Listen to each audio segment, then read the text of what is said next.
পৃথিবীর ফুসফুস খ্যাত রহস্যে ঘেরা মহাবন অ্যামাজন জঙ্গল। ব্রাজিলের ৬০% জুড়ে অবস্থিত এই বন বহুকাল ধরেই আলোচিত। এই বন এতটাই ঘন যে এর অনেক জায়গায় এখনও সূর্যের আলোয় প্রবেশ করেনি। এখানে বসবাস রয়েছে পৃথিবীর সবচেয়ে হিংস্র আর ভয়ঙ্কর সব প্রাণীর।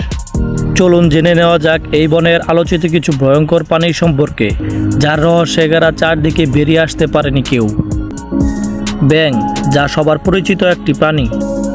একে দেখে বেশ নিরীহ প্রাণী মনে হয়, তবে নিরীহ এই প্রাণীটির এক ভয়ঙ্কর প্রজাতির বাস অ্যামাজন বনে।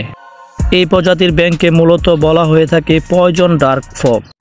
অ্যামাজন বনে বসবাসকারী এই ক্ষুদ্র ব্যাঙগুলো পৃথিবীর বিষাক্ত প্রাণীদের মধ্যে অন্যতম।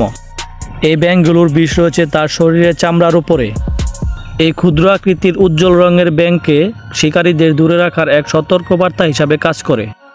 পয়জন ডার্ক ফগ ব্যাঙ মাত্র ২ ইঞ্চি লম্বা, কিন্তু এর বিষ এতটাই বিষাক্ত যে ১০ জন শক্ত সামর্থ্য মানুষকে মেরে ফেলতেও যথেষ্ট। অ্যামাজন বন সম্পর্কে জানেন, কিন্তু অ্যানাকন্ডার নাম শুনেননি এমন মানুষ পাওয়া খুবই অসম্ভব। অ্যামাজনকে বলা হয়ে থাকে অ্যানাকন্ডার আবাসস্থল। এই অ্যানাকন্ডার আরেক জাত হচ্ছে গ্রিন অ্যানাকন্ডা। এই অ্যানাকন্ডাকে বলা হয়ে থাকে বিশ্বের সবচেয়ে ভয়ঙ্কর এবং বড় সাপ। অ্যামাজন নদীতেই এদের দেখা মিলে। এই অ্যানাকন্ডার মাথাটি প্রায় একজন মানুষের মাথার সমান।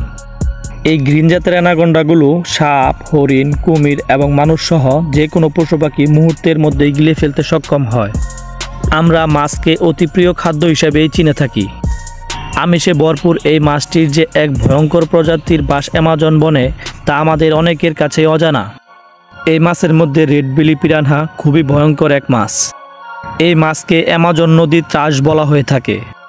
সাধারণত এরা জাক বেঁধে ঘুরে বেড়ায় এবং শিকার করে দলবদ্ধভাবে। এদের ধারালো দাঁত দিয়ে বড় যে কোনো পশুকে নিমিষেই সাবার করে দিতে পারে।